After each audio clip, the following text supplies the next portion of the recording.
안녕하세요. 주식의 소리의 애솔입니다. 네, 이번 영상에서는 원스토어에 이어서요. 그나마 기대주인 SK슐더스의 내용, 핵심만 빠르게 살펴보도록 하겠습니다. 먼저 공모 내용부터 같이 보시죠. 희망 공모가 밴드는 31,000원에서 38,800원을 제시했습니다. 그래서 총 공모 규모는 약 8,402억 원에서 1조 516억 원가량이 되겠고요. 시가총액은 밴드에 따라서 약 2조 8,005억 원에서 3조 5,052억 원 규모가 되겠습니다. 상단 기준의 시가총액이 약 3조 5천억 원 정도 되는 거네요. 수요 예측은 해외 기관은 4월 25일부터 시작되고요. 국내 기관은 5월 3일과 4일, 이틀간 진행될 예정입니다. 청약은 5월 9일부터 10일까지, 원스토어하고 딱 일주일 차이가 나는 일정이 되겠고요. 환불은 5월 12일, 이틀 만에 바로 진행됩니다. 청약은 NH, KB, SK 대신 미래에셋, 삼성 총 6개 증권사에서 가능합니다. 이번 공모는요. 신주 모집 53.3%, 구주 매출 46.7%로 진행이 되거든요. 구주 매출의 비중이 매우 높습니다. 구주 매출을 통해 이번에 주식을 내놓는 기존 주주가 누구냐면 블루 시큐리티 인베스트먼트라는 곳인데요. 뒤에서 다시 얘기하겠지만 SK슐더스는 SK인포셋과 ADT 캡스가 합병되면서 출범한 회사예요. 근데 ADT 캡스 인수할 때 맥쿼리 자산운용이 컨소시엄 형태로 함께 참여했었거든요. 그때 맥쿼리가 인수를 위해 설립한 회사가 바로 블루 시큐리티 인베스트먼트고요. 당시에 투자했던 그 지분에 대한 수익 실현을 이번 기회에 하게 되는 겁니다. 어쩔 수 없는 부분이기는 한데 그렇다고 해도 구주 매출 비중이 조금 높기는 높아요. 이렇게 구주 매출 비중이 높을수록 공모가가 약간 고평가될 확률은 아무래도 높습니다. 뒤에서 더 살펴보도록 하고요. 우리사주 조합에는 20%가 배정이 됐는데 공모가 상단 기준으로 2,103억 원 규모가 되겠고요. 직원 수로 나눠주면 1인당 평균 배정 금액은 약 3천만 원 가량이 되겠습니다. 원스토어에 비해서는 금액 부담이 훨씬 적고요. 원스토어는 2.8억 가량이 됐었으니까. 그렇기 때문에 우리사주 청약률에 조금 더 민감하게 반응할 수밖에 없을 것 같습니다. 네, 상장일에 유통 가능한 주식 수는 상장 예정 주식 총수 대비해서 24%입니다. 20%대라서 괜찮고요. 구주 매출을 통해 재무적 투자자가 상당수의 지분을 내놓기 때문에 상장일의 유통 물량을 낮추는 효과를 볼 수 있었을 거예요.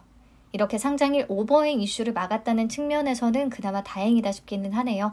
기존 주주는 없습니다. 깔끔하죠.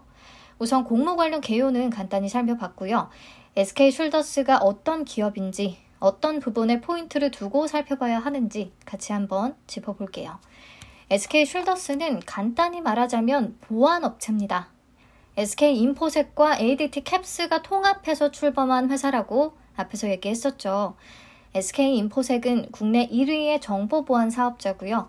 ADT 캡스는 S1에 이어서 국내 2위를 차지하는 물리보안 사업자입니다. 합병 과정을 간단히만 말씀드리면 1차적으로 SK인포셋과 ADT 캡스의 모회사인 라이프앤시큐리티 홀딩스가 2020년에 합병을 했고요. 작년에 이 1차 합병 법인과 ADT 캡스가 최종적으로 합병이 또 되면서 사명도 SK슐더스로 변경이 된 겁니다. 그래서 기존에는 정보보안 쪽, SK인포셋 정보보안 쪽 위주로 운영이 됐다면 ADT 캡스를 합병하면서 물리보안 쪽까지 어우를 수 있게 됐고 그러면서 매출이 확 성장했어요. SK슐더스의 사업 분야는 정확히 크게 4개로 나눠볼 수가 있는데요. 피지컬 시큐리티, 물리보안, 사이버 시큐리티, 사이버 보안, 그리고 융합보안, 마지막으로 세이프티 앤 케어. 표에 각각의 사업 내용을 간단히 정리해 뒀는데요. 물리보안은 우리가 CF로 자주 보던 거, 집에 누가 침입했다. 그러면 경보가 막 울리면서 출동 요원들이 순식간에 나타나고 뭐 그런 것들을 말하고요. 사이버 보안은 크게 정보 보안, 클라우드 보안, 모바일 케어 솔루션으로 나눠지는데 이 중에 클라우드와 모바일 쪽에 앞으로 집중할 것으로 보여요. 그리고 융합 보안은 물리 보안과 사이버 보안을 합쳐진 거라고 생각하시면 쉬울 것 같고요. 자체적으로 플랫폼을 보유하고 있습니다. 다양한 산업에 대한 안전, 보안, 시설 관리에 적용 가능한 컨설팅과 솔루션을 진행하고 있어요. 세이프티 앤 케어 쪽은 최근에 시작한 부문인데요. 스마트 홈 세이프티, 무인 주차, 방역 사업으로 나눠지고요. 각각의 내용들 어렵지 않으니까 표 참고해서 보시면 되겠습니다. 종합적인 보안 솔루션 업체다. 그래서 회사는 라이프 케어 플랫폼 사업자를 표방하고 있다라고 요 정도만 알고 계시면 되겠습니다. 사업 부문별로 매출 비중을 보면요. ADT 캡스로 대표되는 물리 보안 쪽 비중이 가장 높아요. 근데 2019년에는 71.7%에 달하던 것이 2020년에는 66.1%까지 떨어졌고 21년에는 또 59.2%까지 내려왔거든요.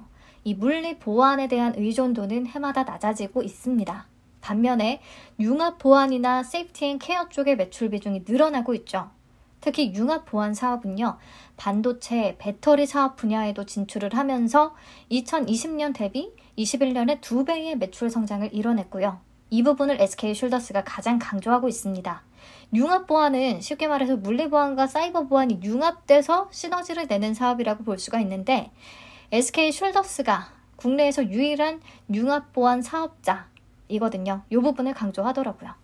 그리고 SNC 부문은 현재 매출 비중이 5%도 안 되는 아주 낮은 수준이기는 하지만 매출 성장의 속도는 빠르다는 거 체크하시면 되겠습니다. 그리고 이 두 사업 분야가 매우 중요해요. 단순하게 우리가 생각을 해보면 현재 매출 비중이 가장 높은 물리 보안만을 가지고는 시장에서 좋은 평가를 받기가 어려울 수밖에 없잖아요. 우선 물리보안 1위 사업자로는 S1이 딱 버티고 있기도 하고 물리보안 시장의 성장에는 한계가 있고 또 시장에서 좋게 평가하는 섹터도 아니고 이건 S1의 차트만 한번 열어보셔도 바로 알 수가 있습니다. 자, 그렇기 때문에 융합보안이나 SNC 부문에서 추가적인 성장이 확인이 되어야 높은 프리미엄을 인정받을 수 있을 거라는 거죠. 네, 회사가 이 세이프티 앤 케어 쪽에서 주요 신사업으로 꼽고 있는 게 두 가지가 있더라고요. 무인 매장과 시니어 케어. 네, 요즘 편의점이나 아이스크림 가게, 무인 매장들이 가끔 보이는데요.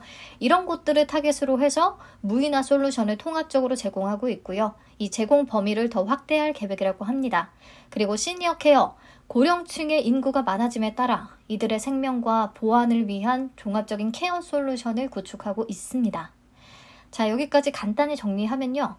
물리 보안보다는 사이버 보안 쪽에서는 클라우드나 모바일 쪽, 그리고 융합 보안의 적용 범위 확대, 세이프티 앤 케어 쪽의 성장, 이런 부분이 뒷받침되어야 이 회사가 더 매력을 가질 수 있다라고 보시면 되겠고요. 넘어가서 실적을 보시면 2020년 대비해서 21년에 매출액과 영업이익이 굉장히 큰 폭으로 성장했음을 확인할 수가 있는데 이거는 이제 합병한 효과겠죠. 근데 영업이익이 거의 5배 증가했음에도 불구하고 20년 대비해서 21년에 순이익이 훨씬 낮단 말이에요. 네, 이유가 뭘까? 그 이유는 2020년에 라이프 앤 시큐리티 홀딩스와 합병할 당시에 1.9조 원 규모의 장기 차입금을 승계했기 때문입니다. 이 차입금으로 인한 이자 비용이 급격하게 증가하면서 단기 순이익이 줄어들 수밖에 없었어요. 근데 이게 일회성인 요인이 아니고요. 장기적인 차입금이기 때문에 이 커진 이자 비용이 계속해서 지출될 수밖에 없습니다. 그래서 순이익에는 앞으로도 악영향을 줄 수 있다는 부분 체크하셔야겠네요. 그래서 이번 공모자금 중에 1,350억 원 정도는 채무 상환에 쓰일 예정이고요.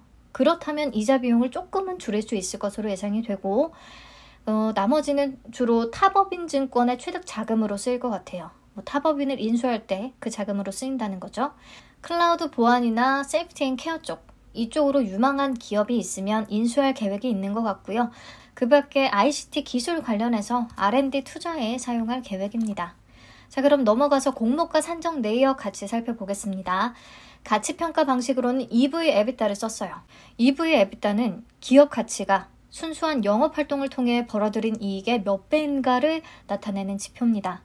EBITDA가 법인세, 이자, 감가상각비 차감 전의 영업이익을 뜻하거든요.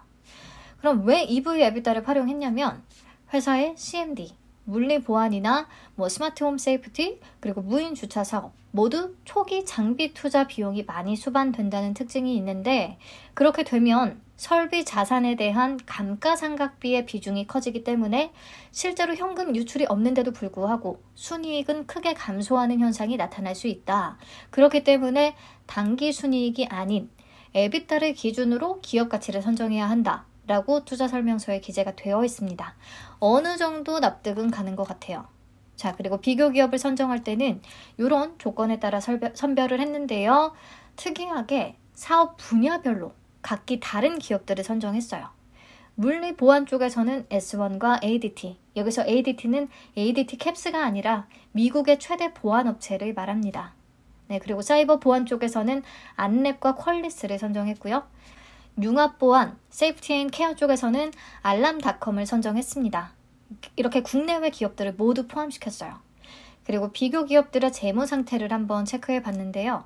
확실히 미국에 상장된 기업들은 순이익에 비해서 굉장히 고평가받고 있다는 것을 확인할 수가 있었습니다. S1이나 안랩에 비해서 시총이 매우 높네요. 그리고 보시면 SK슐더스가 이 중에서 매출 규모로는 크게 뒤지지 않는데 단기 순이익이 가장 낮다는 것을 알 수가 있습니다. 그래서 PER 대신에 EV EBITDA를 쓴 게 아닌가라는 의심이 조금 들기는 했어요. 아마 PER로 밸류에이션을 했다면 기업 가치가 매우 낮게 책정될 수밖에 없었겠죠. 단기 순이익 수준이 낮으니까. 네, 우선 넘어가서 공모가 어떻게 산정했는지 마저 보시죠. 약간 복잡하거든요. 앞에서 비교 기업을 사업 영역별로 따로 선정을 했잖아요. 그래서 EV EBITDA 배수도 사업 영역별로 따로 계산한 뒤에 더해줬어요. 보시면 물리보안 쪽 ADT와 S1의 EV EBITDA를 평균 내서 7.09라는 수치가 나온 거고요. 여기에 SK슐더스의 물리보안 매출 비중인 59.17%를 곱해서 4.20을 계산한 겁니다. 융합 보안 쪽은 알람닷컴 하나니까 EV EBITDA 28.31배를 그대로 썼고요. 여기에 매출 비중 19.2%를 곱해서 5.44를 계산한 겁니다. 사이버 보안 쪽은 퀄리스와 안랩의 EV EBITDA를 평균 내서 30.05배가 나왔고요.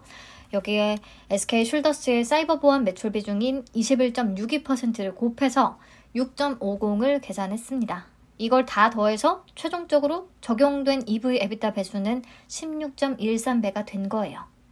자, SK슐더스의 21년 EBITDA인 3,816억 원에다가 16.13배를 곱해서 EV, 기업 가치는 6조 1,550억 원이 계산이 됐고요. 이 EV, 기업 가치에서 순차익금을 빼서 평가시가총액 4조 7,016억 원을 도출했습니다. 적용 주식수로 나눠서 주당 평가가액은 52,044원이 나온 거예요. 여기에 할인율 40.43%에서 25.45%를 적용해서 최종 공모가 밴드를 산출한 겁니다. 할인율은요, 작년 유가증권 상장사 딱 평균 수준인 것 같아요. 자, 그러면 다시 비교 기업들하고 비교해서 한번 보시죠. EBITDA를 제가 적어뒀는데요. 21년 기준의 EBITDA고요. 이 중에 두 번째로 높아요. SK슐더스가. 그래서 EV EBITDA를 활용한 것 같다는 느낌을 지울 수가 없는데 우선은 인정한다고 치고요. 보시면 SK슐더스와 S1의 2021년 EBITDA가 비슷합니다. 하지만 SK슐더스의 공모가 상단 기준의 시가총액이 보안 1위 업체인 S1보다 1조 원가량이 더 높아요. 이 부분에 있어서 심리적으로 좀 부담을 느낄 수 있겠고요. 이 밸류에이션이 타당성을 인정받으려면 앞에서도 얘기했듯이 신사업 분야에 대한 성장이 무조건 뒷받침되어야 합니다. S1의 매출 구조를 보면 물리보안의 비중이 가장 높고요. 그 다음에 건물관리, 그 다음 텔레마케팅 이런 식이거든요. 근데 SK슐더스가 S1처럼 물리보안의 매출 비중만 높은 상태가 계속해서 이어지게 된다면 더 높은 밸류를 받는 건 당연히 어려울 수밖에 없겠고요. 앞으로 이제 나머지 사업 부분에 대해서 기대를 걸어봐야 합니다. 어떻게 진행이 되고 있는지 뉴스 기사를 조금 검색해 봤는데요. 우선 올해 계획으로는 클라우드와 모바일로 성장을 가속화하면서 랜섬웨어로부터 국민을 지키고 메타버스에도 보안 솔루션을 제공할 예정이라고 합니다. 그리고 융합 보안 쪽에서 스마트 팩토리를 위한 OT 보안으로 더 큰 성장을 계획하고 있다고 했고요. 클라우드, 메타버스, 스마트 팩토리 모두 시장이 좋아하는 분야이자 앞으로 이와 관련해서 보안의 필요성이 확대될 수밖에 없는 그런 시장인 것 같기는 합니다. 그리고 특히 클라우드 관련해서요. 구글이 최근에 사이버 보안 회사인 맨디언트를 약 6조 6,700억 원에 인수했다는 소식이 있었거든요. 그만큼 클라우드 사업에 있어서 사이버 보안의 중요성이 강조되고 있다는 뜻이에요. 그래서 또 SK슐더스가 관심을 받을 수 있다라는 이슈가 있기는 합니다. 참고하시고요. 그 밖에 SK그룹이 3분기에 코인을 발행할 예정이라는 소문이 들려요. 만약 SK코인이 성공적으로 발행이 된다면 자연스레 사이버 보안에 대한 관심도 오를 테고 이에 따른 SK쉴더스의 매출 확대까지 기대해 볼 수 있다는 그런 전망도 나옵니다. 자, 그리고 SK쉴더스가 배달의 민족과 함께 AI 서빙 로봇을 내놨습니다. 배민이 만든 로봇을 SK쉴더스가 판매하고 유통하며 고객을 관리하는 역할까지 한다고 합니다. 로봇 관련주로 엮일 수 있다는 여지가 있기는 하네요. 이 자체가 근데 긍정적일 수는 있겠습니다. 조금 신사업 분야로 계속 진출을 하는 움직임을 보여주고 있잖아요. 직접 로봇을 개발하고 제조하는 건 아니지만.